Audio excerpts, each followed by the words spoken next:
Mega Man Issue 14. The first story is wasted on repeating the most recent dialogue. A guard grabs Dr. Light from behind and reminds him that all humans need to leave the building. I don't know why Mega Man told him to let him go. He just wants him to get to safety. Right after Harvey said he doesn't want people hurt, he says he's got business with the white coats. He talks like he doesn't want them out of the building. Harvey tells people to not call the cops or people will get hurt. Roll reassures Kalinka, and you'd think the guard would hear Kalinka call her father and say she's here with Roll. But this doesn't immediately result in Roll getting kidnapped. It could have easily been written that Roll and her were far away from the guards by this point. When I see her have a second scene with her, I'm expecting her to do something helpful for Mega Man. She'll be a waste of time otherwise. Dr. Cossack reassures his daughter, and he doesn't have to be so arrogant saying that he's taking care of something far more important than what he stands for. No, what he stands for is more important. It really is about protecting humanity as a whole, and he'd know that. She says that would prove nothing. He is insane because he says it will prove he's right. Even though it won't. It'll just make martyrs out of those robots. But he does have a reason to have hope that nobody would make advanced robots if they think they'd be a target. Dr. Light insists to Mega Man that they put everyone in danger with their explosives, when he'd know they aren't in danger because they're never going to get hurt by them because they're humans. Dr. Light says it'll buy him time by distracting their leader. Why does that help them at all? I'm guessing he's going to utterly fail to argue with him properly, and so will his friends. So it seems they're going to waste time if they're there. Also, announcing in front of him that he's here to distract him should cause him to decide not to waste any more time talking to him. Wily calls the thing in front of him a device, and he hopes the MP field won't fry his equipment. Why hasn't it done that already? It already affected his car, which was way further away. The device scares him and takes away his tablet with all of his files and blueprints. Then instead of all of the data on the tablet being deleted, like you'd expect from an EMP field, Quickman gets teleported to him. And Wily's surprised that he was restored. Wily fills him in and says his last memory backup was beamed to him the instant that his primary functions went offline. He says this after telling him that being defeated is even more than going offline. It has to be that the tablet is able to self-destruct any of his robot masters specifically so he could warp them to him at any time. Then I see a robot who's annoying because for no reason he was programmed to refer to himself in the third person. He wants to be with his owner, and even though Luckman tells him to return to his booth, Buddy still gets shocked as a warning to the other robots. And they're told they won't be so gentle next time. Harvey gets approached from behind by Xander and somehow thinks he's getting through to them, and Xander naturally points out that he can't. Their creations took away one of his eyes. It was Wily's fault. But if advanced robots hadn't been made possible with technology yet, this never would have happened to him. I'm glad it was written that he has a really believable personal reason to hate the robots to fully justify him. I'd think that in the future he could have simply bought a new eye that looks like his old one, and I have to assume he can't afford it. He says Harvey told him that he'd eliminate the robot creators too. Why did Harvey even hire him? Why did he think he needed his help so badly that it was right to lie to him? He should have known he wouldn't keep putting up with constant disappointment. It's like he hired him to keep him under control, but he should have known that betrayal was inevitable. He's told to go away by that idiot, and he calls his friends telling them to meet him, and warns them that they have to take matters into their own hands. It's sweet to see his friend compliment his intelligence and reassure him. He's thanked for it, but then told to stop reassuring him already because it's wasting time. Not that he says that. He makes a plan I don't care enough to type down in case it fails. It's only interesting to see a plan happen. And while it could be interesting to see people discuss a plan, it's not here because only one emotionless character is doing all the talking, and we don't see any character complaining about the plan. Mega Man runs over to Luckman, and I guess the reason he bothers telling him to get rolled to safety is that he assumes he'll be able to escape the building just fine, even though no other robots but her have. Mega Man asks them all to find and disable the bombs. It sure is convenient that someone made for geological surveying has tools to find them. Just because Quake Woman says she's not worried, Pharaoh Man already assumes she's emotionless. But it could have also been that she's totally confident that everything's gonna be fine. And the story isn't doing anything to make it look like it's bad that she's emotionless, because she's better off here. And an interesting contrast to the rest of them. There's no reason Kalinka wouldn't simply say no if she's otherwise been speaking perfect English. It's a lame way to try to make her interesting. She says her father made her this phone so that she could keep in touch no matter what might happen to her. I have to assume she means that it can somehow be used in a hospital just fine without causing interference. Otherwise, why bother with this and not a cell phone? It seems so unlikely that she can get a video of the ringleader talking. She says she was looking for the news to see if the cops were coming, just end up recording him saying that his own men have their own way of escaping the building in time. Why would they need a different way of escaping the building? It doesn't make sense that the video alerted the guard to them and made him say they shouldn't be here, when he should have heard them talking. It's weird that the guard says, "You too shouldn't be here," because there's no reason to assume Kalinka's a robot because she looks human. He would only say, "You two," if for some reason he knows that both of them are robots. But why would everyone but Kalinka know that she's a robot? She'd have been told the truth eventually.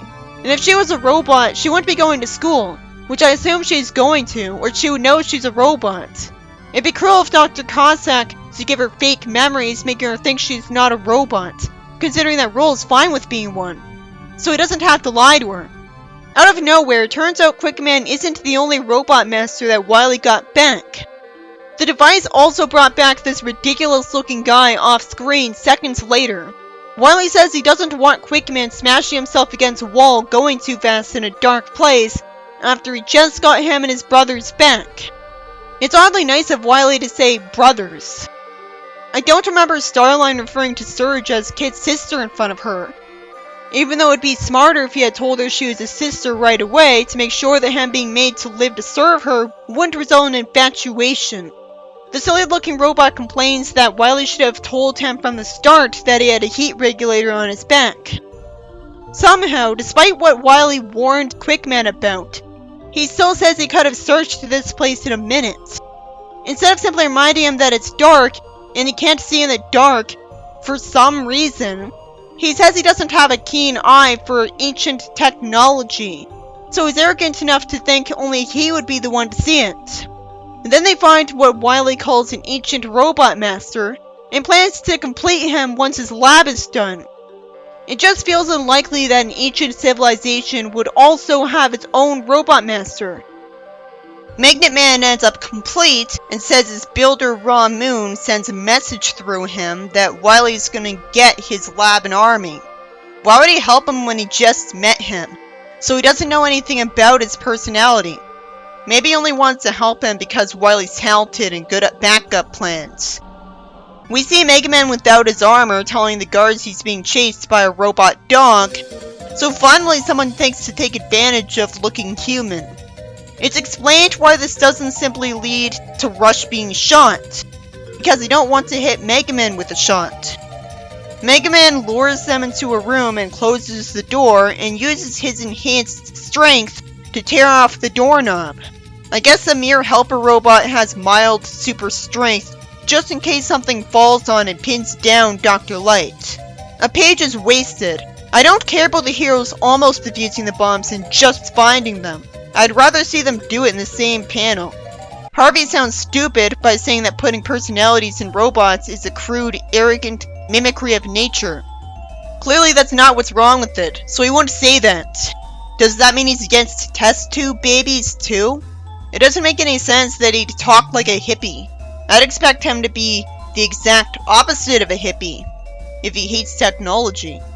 Dr. Light says it's not arrogance, it's an expression of mankind's nature because they like to learn and surpass their old limitations, such as making life from nothing. And he says some limits shouldn't be overcome, without explaining that he's only opposed to it because Wily could take over the robots. Noel naturally says technology is beneficial, and finally he points out that the robot masters tore up the city. And then he says that these guys are giving the same freedom of choice to become evil to robots.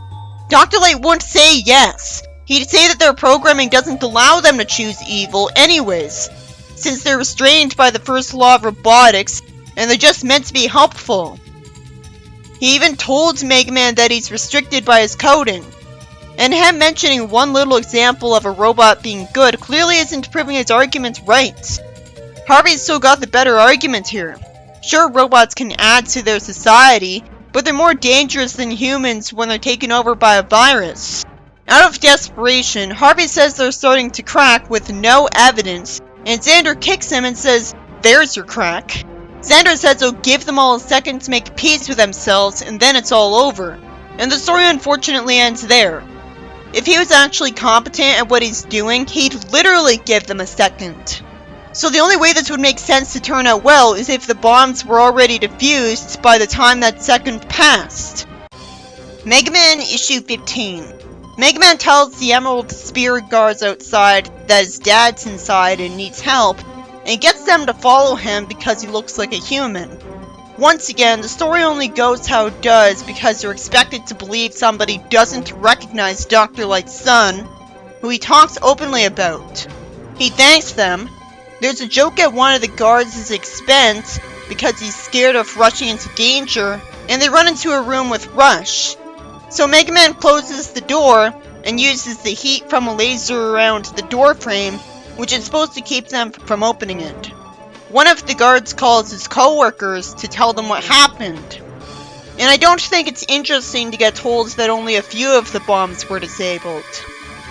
It's padding. Mega Man tells his friends he'll try to keep the guards off their backs. And there's another moment where the comic repeats story from last issue for padding. Xander tells Dr. Light why he lost his eye, and at least we get to see him apologize for it. She's called out on disagreeing with Xander when she was debating against making smart robots. And we see a flashback where we see Quake Woman got hurt for no apparent reason, even though you'd think she'd be designed so that she wouldn't do her job in a way where she would get hurt. She smartly explains that she'd rather people make robots emotionless so that when they get destroyed, people don't feel too upset. Dr. Light reveals out of nowhere that rather than Quake Woman never having personality, her own mother took her personality away. That's needlessly dark of a detail. Again, it should have been kept simple. Noelle confirms that she's still her little girl and she's worried about her.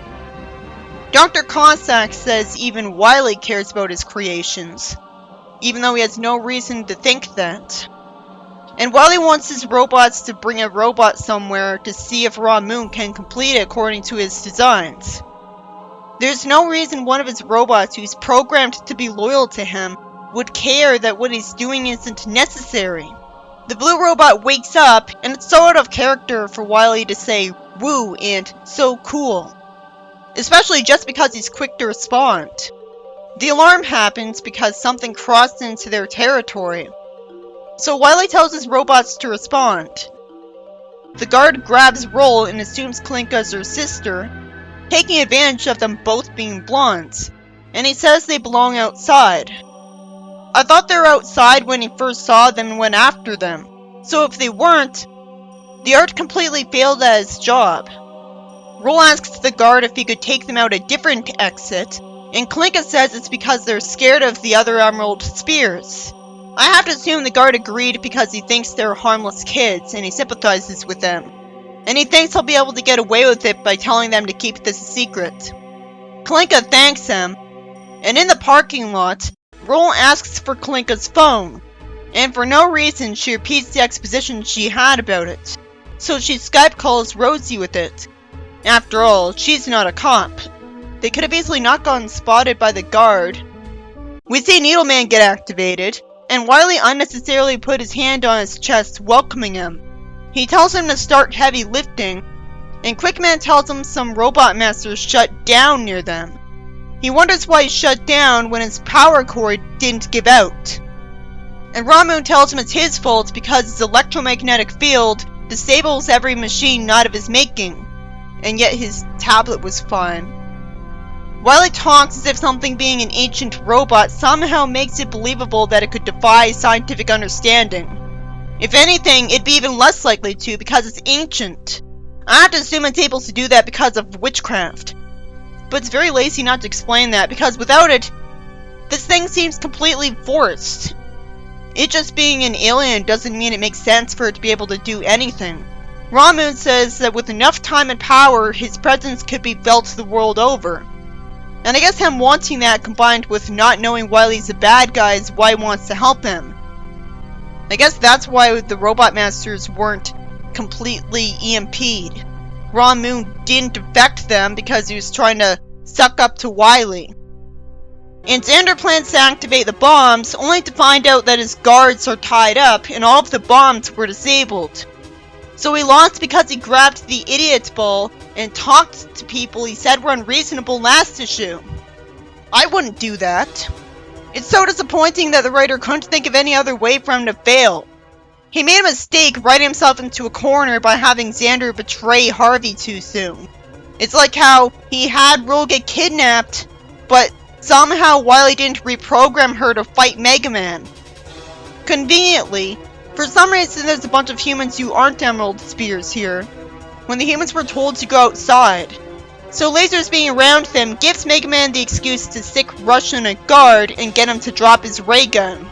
Rush picks up the ray gun for him, and Mega Man calls his friends, telling them to start fighting the guards because they started firing at people. Even though it should be obvious that was an accident and the guard was only aiming for him, and that won't apply to the other guards. They won't be able to attack guards that aren't firing at people. Somehow, the guard thinks she'd be able to successfully taser Leckman, and Pharaoh Man shoots a ray gun out of the other guard's hand. It makes sense that he can because he's a robot, so he can be programmed to have perfect aim. Quake Woman's causing a quake drilling into the floor, and Dr. Light asks Xander who's brought terror to the people that night. And naturally, all he has to do is look at the camera footage of the guards being scared and threatened into having their hands up to think that he's right. A human thanks Mega Man and Xander presses a button. I assume Roll's already showing Rosie a video of Xander. An explosion happens, which makes me confused, because I thought all of the bombs were disabled. The screen seemed to show that. The story ends with Mega Man being told that the lecture hall was caved in on Dr. Light. I know he's fine in the next two crossovers, and it's because he's a game character and Dr. Cossack's also from the games. So it's guaranteed that he'll survive. So the writer could only write the game characters to get injured from this at best. The audience being able to wonder if they got hurt and Noel died is the only reason the tension here works. Mega Man Issue 16. Some time is wasted on the comic reiterating the plot established at the end of the last issue, and Mega Man convinced himself that because Rule's smart, she would have gotten Kalinka and herself to safety. Mega Man tells Pharaoh Man to go to him, and he copies Quake Woman's drill and tells her they'll drill to the doctors. He tells Pharaoh Man that he and Rush can guide their digging. Electman wants something to do and gets told to direct the other robots to get people to safety. Xander's allies go up to him and he explains himself. Eventually tries to fire back at Mega Man and makes what's obviously an empty threat because it'd be impossible to tear a robot apart by hand. He sees Electman and says, "You!" And it turns out he was with the army in the first arc. And despite getting told that they're just recruits, naturally that doesn't stop him from wanting to help fight Robot Masters. He doesn't know Mega Man's the protagonist of a successful game franchise, so he naturally assumes he can't do it alone. He defies HQ's order to stay put, and Electman shocks his eye, and his brother told a doctor that an ugly implant is good enough because he needs to see to fight evil robots. There's no believability to cyborg eyes not looking exactly like regular eyes in a future with sentient robots in it. With all of the discrimination in human history, people would know better than to keep eye implants looking scary if they have a choice otherwise. His brother apologizes when he looks mad and reassures him that it could be worse. I'm glad the flashback ends there instead of it showing him disowning his brother, because it's obvious that he acted out of care for him and had every reason to assume he'd want to keep his depth perception. Xander takes off his eye patch, revealing his inexplicably scary looking other eye. Even Pender's told his artists to have better looking cyborg eyes than that. His lasers just harmlessly bounce off Electman, but that still causes Mega Man to just get mad and drill the ground to result in Rush getting his weapon. Why doesn't he care in the slightest about the fact that Electman took out somebody's eye? That's out of character. He acts like that revelation never happened, and tells Rush to supervise Xander. Stern puts his hand on Klinka's shoulder and calls her honey, asking if she's hurt. And Rosie calls Roll sweetie. Then Stern picks up Klinka and says it's alright and that she can sit in his car. I never expected him to act like this. It's good to give a character depth. And it doesn't contradict his character earlier because he can still be like this with trust issues. Fairman warns about detecting instability ahead, and Quake Woman counteracts with some focused tremors. Conveniently, all of the doctors are still alive. Their coats are covered in dirt, which is supposed to be a censorship of what it actually is. But that's literally it for most of them, because the rubble fell around them in a way that created a house, preventing them from getting crushed. If Lynn wants it badly enough, he's perfectly happy with writing this unrealistic convenience to force someone not to get crushed by rubble. Even Noelle's alive, when she could have easily died, which is good for her getting to admit to Quake Woman that she was worried and wants to put back the spark she took away. Dr. Cossack says his legs hurt, as I wonder why Noelle was just as uninjured as Dr. Light, when it could have gotten away with a non-game character being hurt the worst of all. And that would have been a lot better for the emotional impact, getting her to keep taking this seriously and remember it. Having all of them being standing conditions seems unrealistic.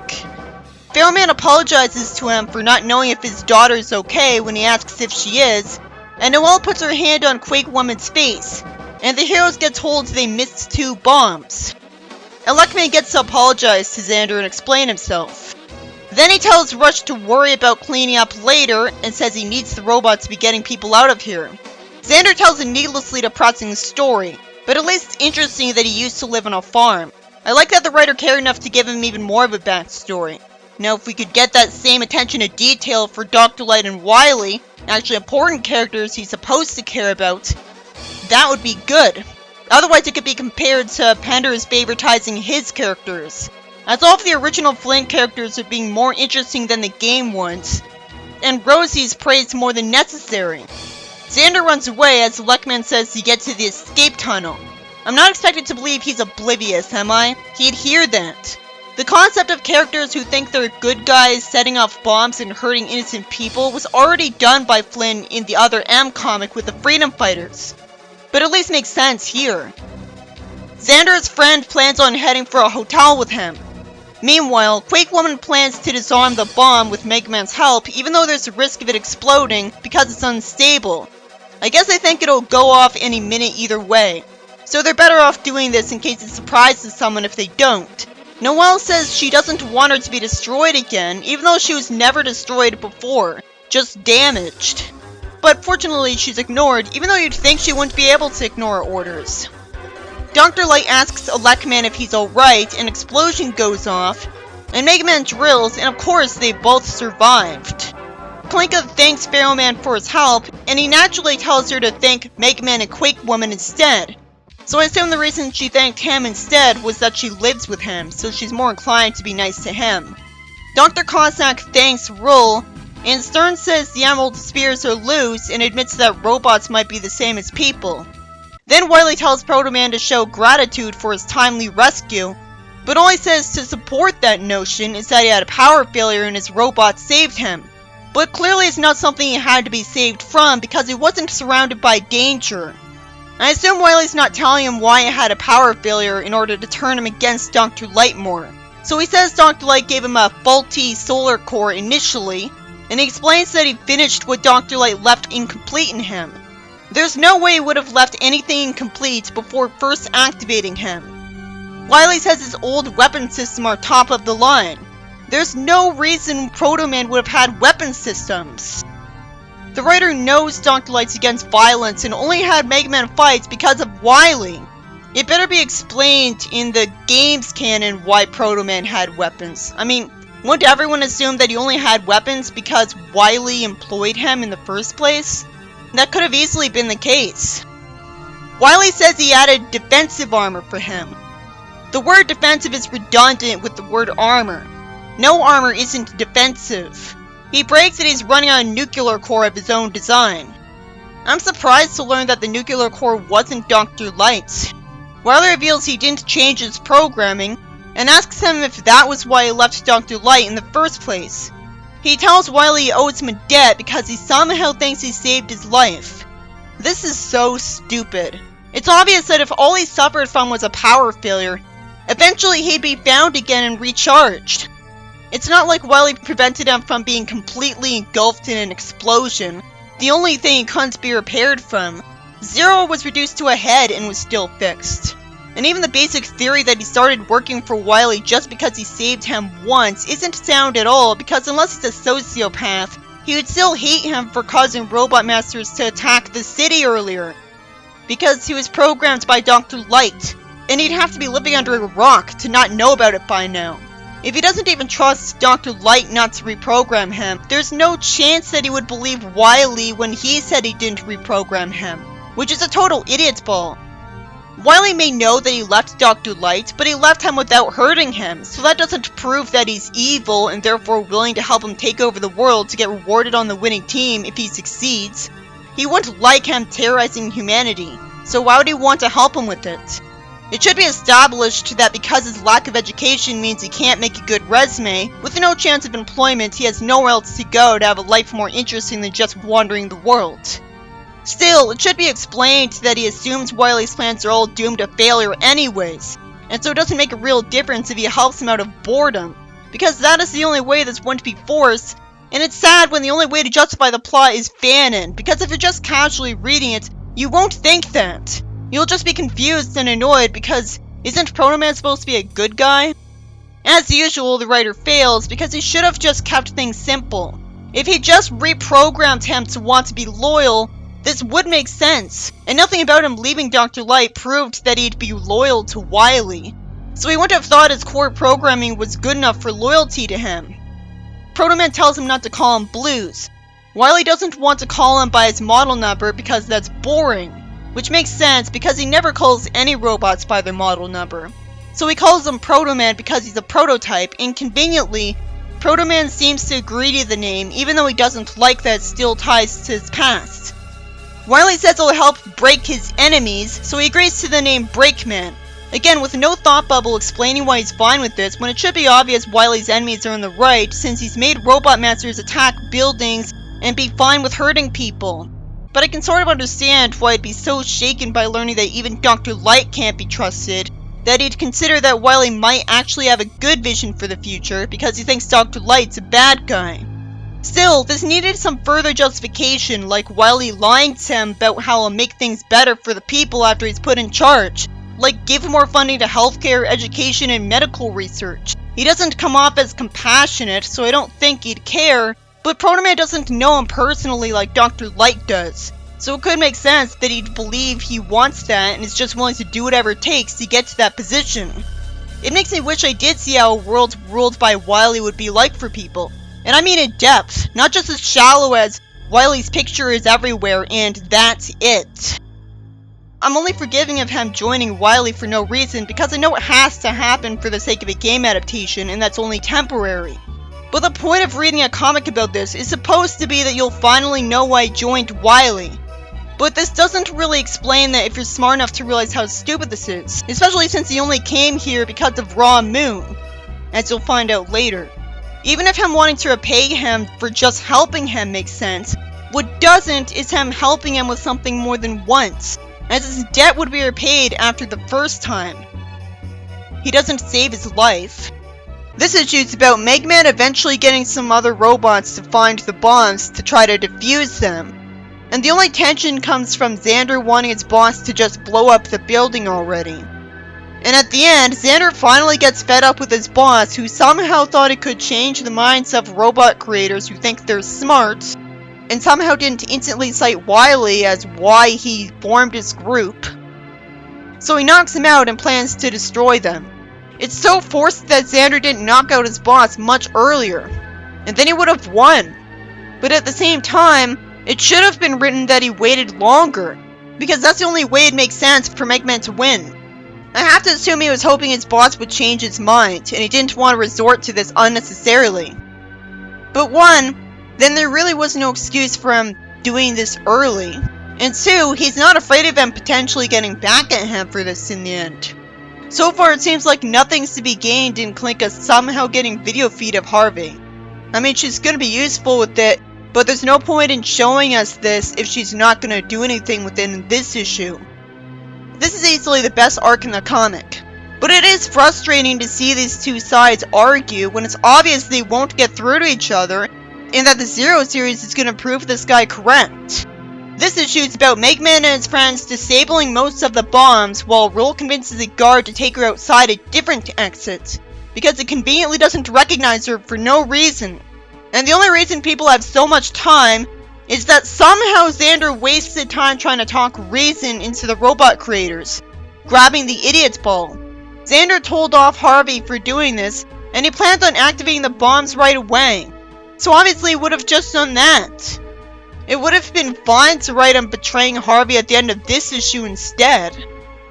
This issue is about Protoman joining Wily for no good reason, and Mega Man predictably discovering that all three of the people in the lecture hall survived its destruction with nothing but bruises, with the worst injury being that Dr. Cossack has a hurt leg.